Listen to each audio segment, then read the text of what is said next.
They told you this represented a brave underdog taking on an unstoppable giant. They lied. TNA Wrestling going head-to-head with WWE on Monday nights never resembled heroism. It amounted to corporate suicide, funded by absolute delusion. In 2010, a small wrestling promotion decided to recreate the Monday Night War, burning through cash they simply did not possess. The executives hired older stars long past their prime, expecting miracles. It ended as one of the most humiliating financial disasters in television history, a miscalculation you do not survive. A promising dream transformed into an agonizing nightmare, tearing a successful company to shreds. You do not poke a sleeping billionaire. This rule was completely ignored by the shot callers. By late 2009, Total Nonstop Action Wrestling actually possessed a rare spark. They built a fiercely loyal fanbase on their own dedicated night. The roster featured young, hungry talent executing maneuvers you couldn't witness anywhere else on television. It worked and people cared deeply. That organic success failed to satisfy the people writing the checks, who craved WWE money and fame. The top floor looked at Vince McMahon's entrenched wrestling empire and decided to snatch the crown. You have a fraction of the budget and a fraction of the audience, yet you declare war. The bosses believed the only thing missing involved hiring a few recognizable faces. That single misunderstanding set the stage for ruin. Hulk Hogan and Eric Bischoff, two men who actually beat WWE back in the 90s, were brought in to lead the charge. TNA blindly handed over the keys to the kingdom without a second thought because management hungered for mainstream attention. The brass wanted shortcuts, but the reality about those shortcuts is they cost a fortune. Hogan and Bischoff demanded top-tier money, and the new regime immediately started gutting everything that made the brand unique in the first place. The famous six-sided ring was gone, and the focus on young acrobatic wrestlers was erased. The budget went toward older, expensive veterans who simply couldn't move like they used to. They blew the bank on fading icons like Ric Flair, Jeff Hardy, and Rob Van Dam. The promotion discarded its own identity to construct a cheap copy of its rival. They were fighting a modern war using the enemy's outdated weapons. Absolute insanity. January 4, 2010 was the big test. TNA runs a special live show on a Monday night, directly opposite WWE's flagship program, Raw. Hogan makes his grand debut, and the hype was deafening.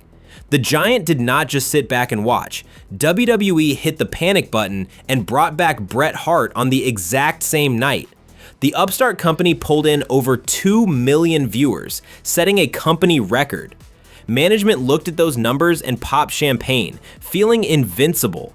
The decision makers looked at a single, heavily promoted anomaly and convinced themselves it was a sustainable reality. You throw everything you have at one single night, shock the audience into tuning in, and mistake curiosity for loyalty. That initial viewership spike stood as a mirage, giving them the false confidence they needed to drive the company off a cliff. The official war begins on March 8th, 2010, and TNA moves their weekly show to Monday nights permanently. No more testing the waters. The brass jumped into the deep end with cement blocks tied to their ankles, burning through cash at a sickening pace. Going live every single week requires satellite time, larger production crews, and heavy logistical overhead. A promotion that taped its weekly programs inside a tiny theme park studio in Florida suddenly purchased premium advertising billboards right in the middle of Times Square. The disconnect between their bank account and their ego defied logic. They bled money before the opening bell even rang. Because of this crippling overhead, the promotion needed a miracle just to break even. They didn't get a miracle, walking blindly into a slaughter. The fans rejected it immediately. TNA wanted a revolution, but the audience saw right through the desperate nostalgia act. Viewers felt insulted, and the loyal fans who loved the Thursday night alternative realized this wasn't their show anymore. They left, and within weeks, the numbers started dropping fast. By mid-March, the ratings hit a 4-year low. Management spent millions to acquire the most recognized names in wrestling history, which resulted in fewer people watching than before they started. WWE operated on autopilot, easily pulling in 4 to 5 million viewers every single week. The challenger plummeted to less than 1 million. Less than 1 million people cared about Hulk Hogan's grand revolution. The Giant didn't even have to fight back, as TNA punched itself in the face and wondered why it tasted blood. April 26, 2010 marked rock bottom and the exact date the Delusion finally shattered. In a single night, the promotion lost nearly half of its remaining audience. An entertainment product hemorrhages viewers that quickly when you bore them to tears. You promise them the biggest fight of the century and deliver a sluggish, confusing mess. The fans tuned into the competitor, saw top-tier production, and stayed exactly where they were. TNA became the channel you flipped to during commercial breaks, nothing more. The suits sat in their offices watching the overnight data roll in, realizing their million-dollar contracts bought them nothing but empty promises. This wasn't a competitive rating war, but rather a weekly public execution. The money evaporated, the ratings died, and the grand experiment stood totally bankrupt of both cash and creative direction.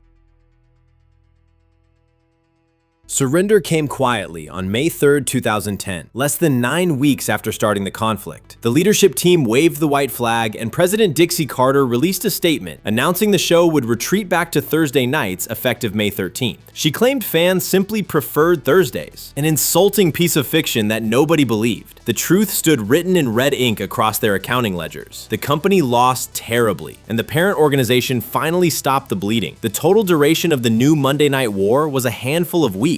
A fleeting period of humiliation. The boardroom spent months hyping up this industry-changing conflict, tearing down their own identity. The decision makers alienated their core audience, all for a campaign that lasted shorter than a summer vacation.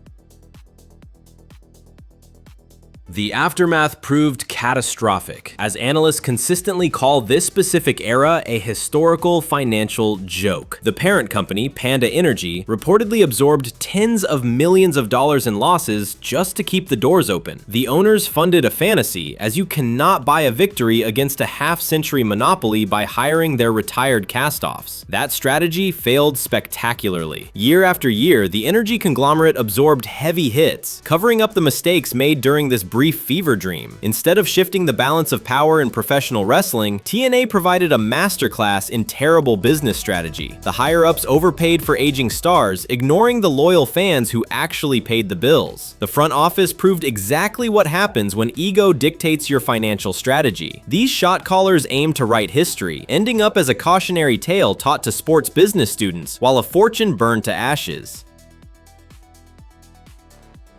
This decision represented corporate vandalism, and the damage inflicted during that short-lived campaign haunted the promotion for over a decade. The brand lost its momentum, surrendering their leverage with television networks. The young talent they pushed aside eventually left, taking their skills to rival companies that actually respected them. Hopefully, the ownership group learned that you do not start a war you cannot finance, nor do you attack a fortress with a wooden sword. WWE didn't defeat TNA. TNA defeated TNA. The Brain Trust looked at a working, profitable alternative wrestling brand and smashed it to pieces out of unfiltered greed. That stands as the real tragedy here, as the giant didn't crush the underdog. The underdog tied its own noose and handed the giant the lever. The damage was permanent. The 2010 Monday Night War wasn't a battle, but a one-sided slaughter manufactured by unchecked arrogance. TNA sacrificed their unique identity, their loyal audience, and their financial security for a brief television run that nobody even watched. The executives tried to imitate WWE and ended up becoming a very expensive punchline. If you found this breakdown of corporate hubris valuable, hit subscribe. We expose disasters exactly like this every single week.